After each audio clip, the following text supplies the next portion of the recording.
Hey everybody, welcome back to The Car Guy on PeoriaLife.com. I'm Greg McCoy, and I'm here with the car guy himself, Brett Beachler. How you doing, Brett? I'm doing fantastic, Greg. And yourself?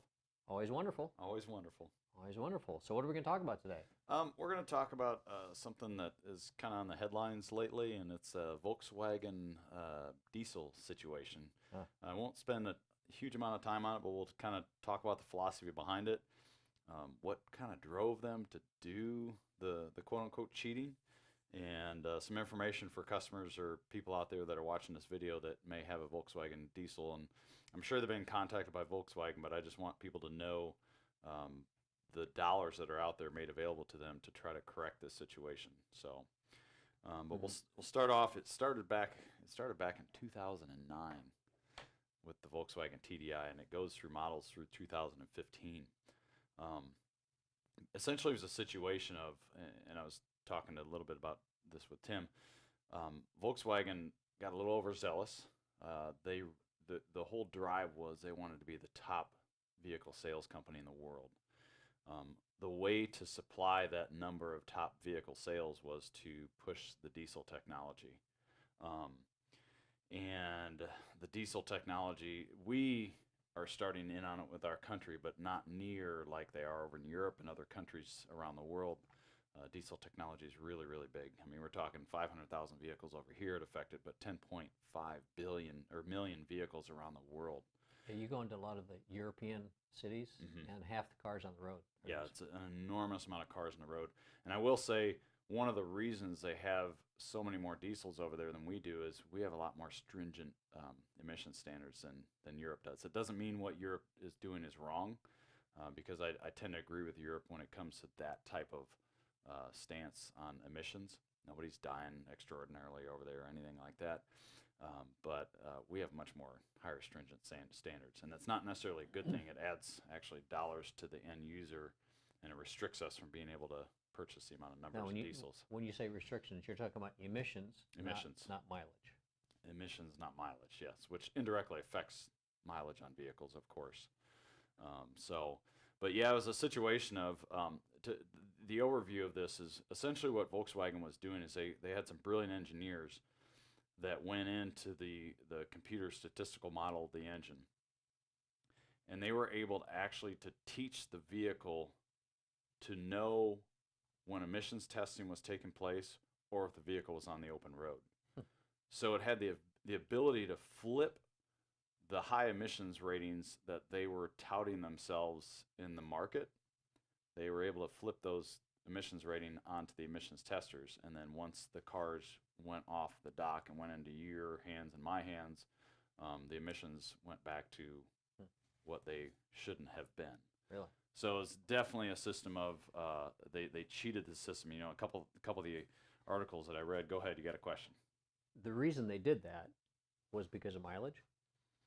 I mean, why didn't they just keep it at the better emissions rating all the time? The reason was to sell vehicles, and you saw it lined throughout the marketing campaigns of how much greener. You know, there's an example in here that it went pervasively throughout the print, the media, even Super Bowl commercials. They had one commercial that said that basically what it had was a green police officer. Green meaning, you know how the green push in the last decade and a half.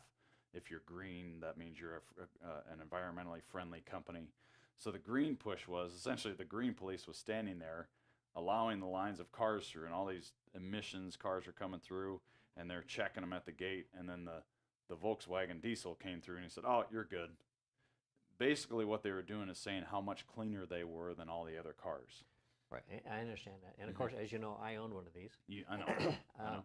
And it was either 2010 or 2011 that the diesel Jetta TDI got the Green Car of the Year award. Yes, it did. But my question was... That's taken back now, by the way. Yeah. My question was, if the car was in fact able to meet those stringent requirements under certain conditions, why didn't they just leave those settings in place rather than scaling them back when they put them out to the street? My assumption after their mileage? Yeah, my assumption is the emissions could not be met gaining the mileage that they wanted in the vehicles. That's really what it boils down to. if they wanted the 60, 70, 80 miles a gallon on the highway, the emissions wouldn't have passed. And so that herein lies the dilemma that they were in. I shouldn't even say the dilemma they were in. They put themselves in the dilemma. It was a trade-off. It was a trade-off. It really was a trade-off. Mileage and selling emissions. thousands of vehicles and the emissions. So they bypassed the emission system. Well, I mean, mileage helps you sell cars, and Yes. emissions helps you sell cars. Correct. Mileage directly, emissions probably indirectly. You can't have them both at the same time. Yeah, so you gotta pick. it's very tough. Yeah. So what's interesting is once these cars were driven on actual roads, the equipment that these computers inside actually adjusted the vehicle to disgorge up to 40 times the permissible levels of NOx, which Really? is nitrogen oxides, which Not is bad. not the good stuff for us. That's why diesels got hammered so heavily way back, 3 or 4 decades ago, is they really were a sooty type car. Well, that's one reason. That's one reason, yes. And they weren't overly reliable is the other reason. Diesels have come far, and I put a blog out on my website, I don't know, a couple weeks ago about diesels and how far they have come. I'm not knocking diesels at all. I think there's a very good place for diesels in our society, but not to get millions of cars sold to be able to meet numbers, to be able to be the biggest company in the world. One of the articles had a pervasiveness throughout the article of how, and this is kind of a derogatory word, but how arrogant VW CEO was about this whole process. And he was absolutely driven, absolute control freak, and was driven to get his company to the top of the heap throughout the entire world. And so you just got to be careful. You get a little overzealous, and that overzealousy starts creeping in. Start cut corners. You start cut corners, and you start getting smart people on things like this to be able to circumvent these processes. So, which is really unfortunate because, yeah, speaking from personal experience, my Jetta was a great car. I loved it. Absolutely loved it. Absolutely great. The customers that we have that have these cars, they really loved it. I mean, they would always come in and say, "Gosh, the mileage on these cars is just incredible." And great power going up hills. Yes, yes, it's really unfortunate. So torque. who knows if they wouldn't have done this, where they would be in the long run? But in the short run, they sold a lot of vehicles throughout the world because of this whole, green and mileage and all this other stuff that went with the media campaign along with it. So, so here's a catch. They originally set aside $7.3 billion to comply with all these emission rules. Well, the U.S. basically has put a different figure in there. They've wanted them to allot up to $10 billion to owners and lessees of VW and Audi 2-liter diesel cars. So I think it was a viable effort on VW's part to throw out the $7.3 billion, but it wasn't enough according to the lawsuits that were coming at them. So it's really interesting because there's some big dollars. You get down to the micro part of this, there's some big dollars that are being thrown at consumers of these cars. They actually offer a buyback, and you don't even have to buy another VW. If you're told that at a dealership or something otherwise, that's not the truth. You don't have to stay married to VW. Now, you might want to. I mean, if you really enjoyed the car, if you get a legal car after that fact, then it may be something that you consider. There's the other option for everybody is to be able to do the repair on the vehicle to make it to where it passes emission standards. That is one, and plus you get some money for doing that. So that's another option. The other option is to be able to trade the car in. They're offering up to $1,000 in vouchers to an individual consumer, and up to $2,000 for a trade-in for an individual consumer that comes in. Now here's where it hits their pocketbook pretty hard. If they opt for a fix, they can gain a payout of $5,100 to $9,800. There's a lot of money involved in this, a lot of money. So basically, why they're doing this major payout is because the consumer was deceived when they bought the car, and that's what they feel is a fair payout for the loss that they've incurred throughout the years of owning this vehicle.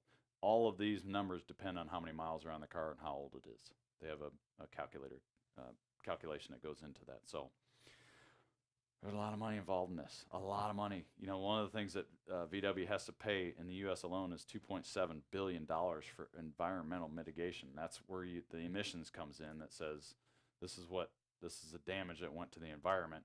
Now, whether or not I agree with that's another side issue. But that's the number that the U.S. has set it at, and that's where it stands.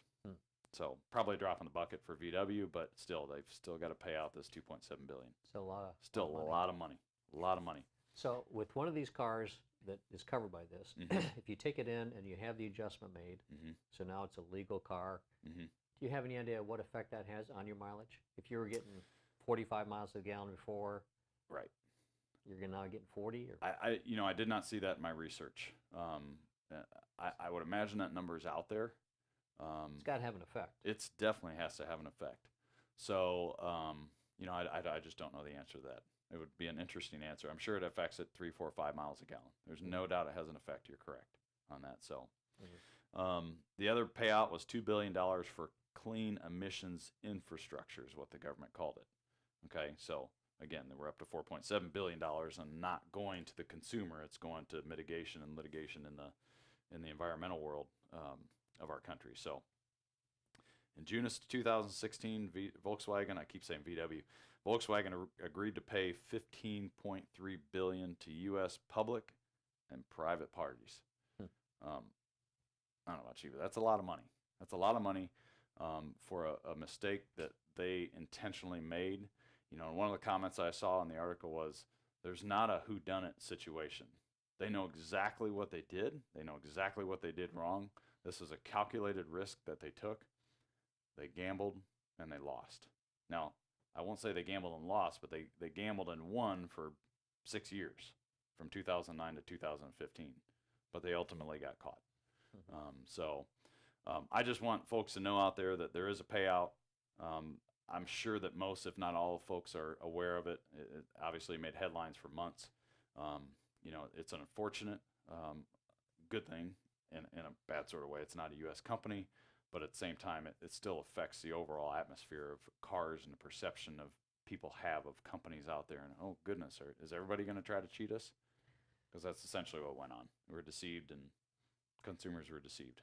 That's one area of damage. Another area of damage, as you alluded to, the original diesel automotive engines that came out in the 70s, GM, were a dismal failure. Dismal failure, I agree.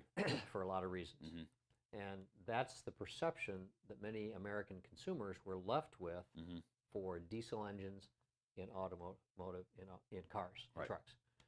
So finally, after many, many years, decades of trying to overcome that, these diesels come into the market and, for a while, change that perception. Everybody's saying, okay, now diesel engines are back, they're good, and now all of a sudden this happens. Yes. So this is a second big hit against the perception of diesels in the automotive market. So what do you think the future is for diesels in the automotive market in the United States? Well, based on the technology of what other companies have, I still think there's an optimistic future for diesel, especially around the world. Not necessarily in our country because of the stringent standards that we have, but I do think there's much greater potential for diesels. I love the fact of the durability of diesels, my personal opinion. We don't work on a lot of diesels. We do some peripheral items, oil changes, brakes, tires, stuff like that. It does take a different type of technician to work on them. There's no doubt about it. But I think overall there's a legitimate place for diesels in our society. No doubt about it, especially with the cleaner they get. And they are getting cleaner despite what VW has done. They are definitely getting cleaner. So I don't think it's a black eye that we had back in the 70s. I really don't. They made a critical error, and I think eventually we have pretty short-term memories, unfortunately, in our world. And I think people will not necessarily forget about it, but it'll start moving toward the past and away from us. And I think people that are entertaining the thought of doing diesel won't affect their decision like it did back in the 70s, I think. That's just my personal opinion. Well, I hope so. Yes. I hope so.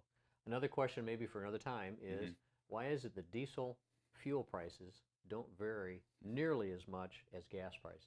That's another question. That's a great question. My dad he's got his fingers on the pulse of that world, that fuel world, and there's a reason behind it.